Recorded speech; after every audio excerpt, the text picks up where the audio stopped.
what happened. Yes, yes.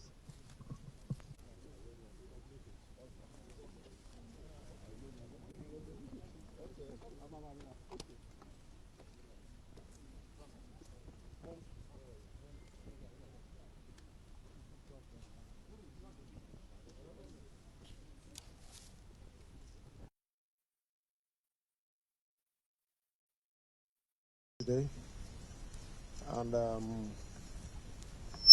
it's normal as a farmer. I usually go to my farm, so I went to my farm along Boko Road, and on our way back, we started hearing some gunshots. We discovered people who were dressed in black,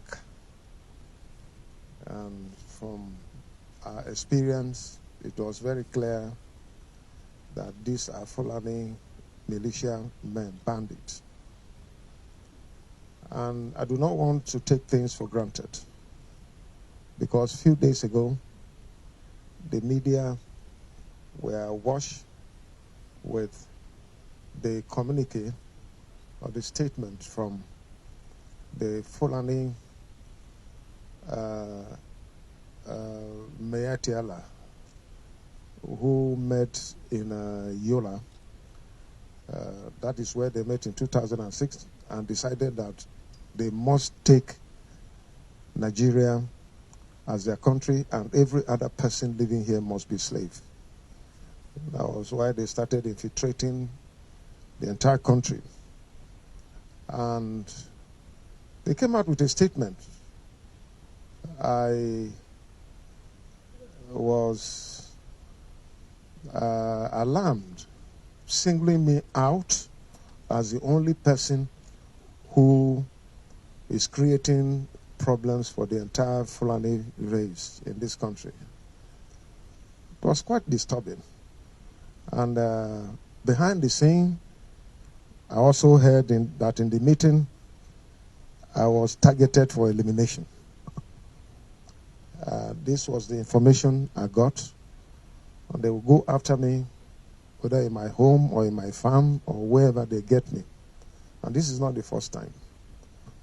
I had intelligence before that these people said they were going to kill my security aides and then capture me alive and give me gradual killing. But like I always say, my life is in the hands of God. It's not in the hands of any Fulani man or anybody whatsoever. And I still remain firm.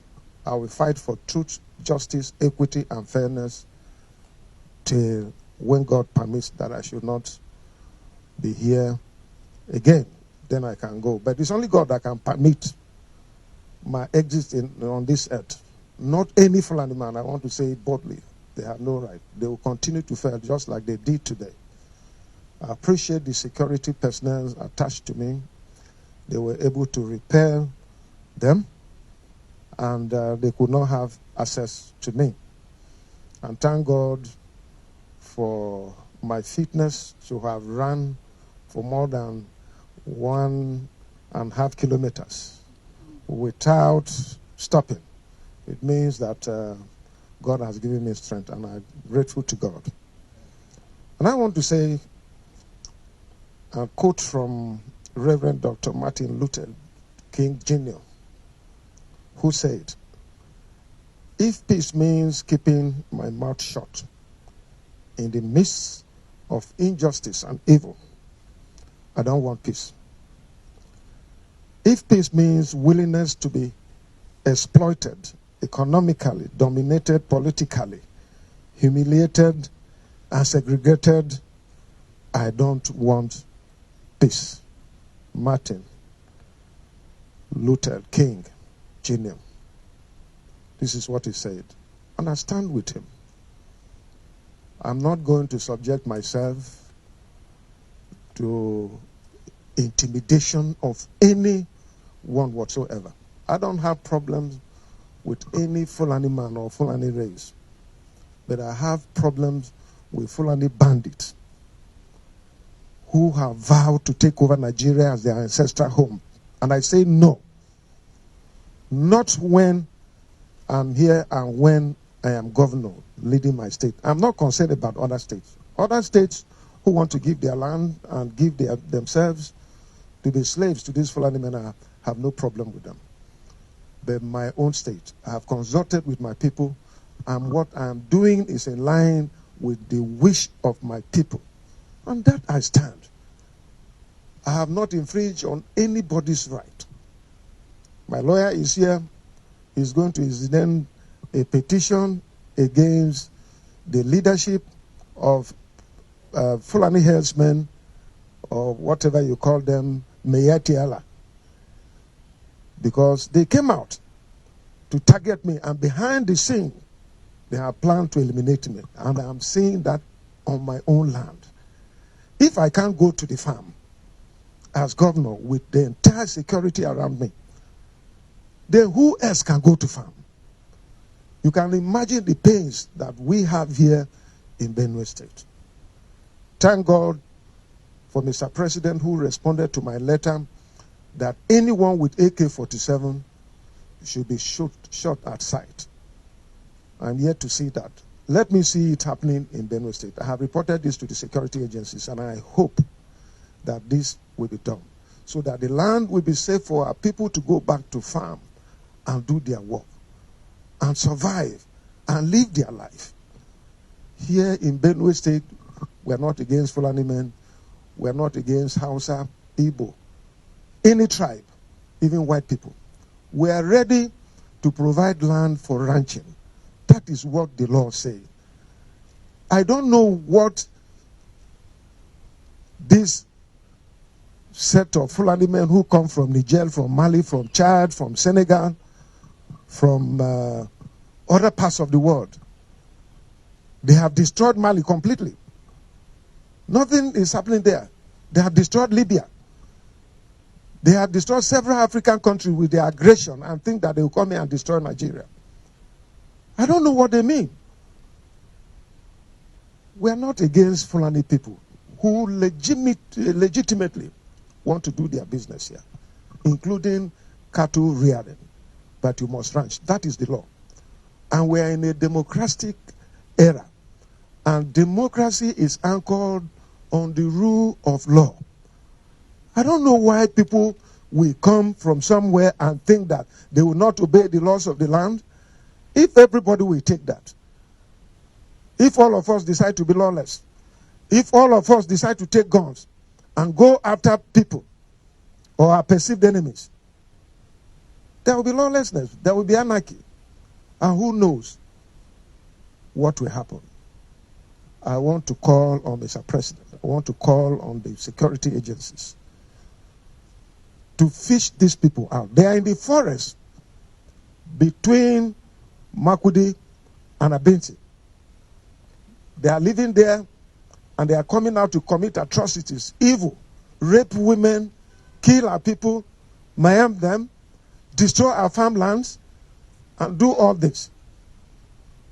And anytime our livestock God go after them, our security agencies go, they run back to the forest, across the river. This is not fair. I'm going to make a petition against the leadership of Meyetiala, because they are responsible for making arrangements to try to eliminate me. But I want to assure them that until God permits, they cannot. They cannot do that, because I have not committed any crime. I have not done any evil against anyone throughout my more than 40 years political experience. I have not injured anyone with a pin, talk less of knife. I have not done it, because that is not the way to go. In my pursuit for power, I've always known that power belongs to God, and He giveth it to whosoever He will. And that is it. So I don't know why these people think wherever they are getting their destiny. But up to today, I've been calling for the arrest of these people since 2017. And they are going about their normal business in Abuja, in Yola, in Kano, everywhere, without security men inviting them for questioning. And the worst thing that pains me is these people are protected by our Nigerian security men, our taxpayers' money, as security men that are inadequate because of the crisis caused by this Mayatiala. And the police are still protecting them. What is the reason? Are we second-class citizens? I'm not second-class citizen to anyone in this country. I pay tax, just like any other person, and I'm law-abiding, and I hope that the security agencies will question these people, why they should single me out in their Yola meeting and behind the scene giving orders for me to be eliminated, and I have seen the result today. If not for the security personnel that were with me, I don't know, maybe I would have been a story. So that is it, but I'm going to make a petition to the president and to the security agencies for the leadership of Mayor Tiala to be arrested. They have no right. What they are doing is not correct, and government must not fold its hands. I believe in the unity of this country, and I'm not against anyone. I'm not fighting anyone. But I'm fighting for the right of the people that elected me. I'm fighting for justice, equity, and fairness. And I cannot compromise that one. And the law prohibiting open grazing in Benue State can never be reviewed. We're not going to do that. I've consulted with my people, and my people say that it will never be reviewed. On that we stand. Rather, if we're reviewing it, we're going to put more stringent conditions attached to it. For instance, the payment of fine on heads of cattle that are arrested in Benue State. So nobody should think about that.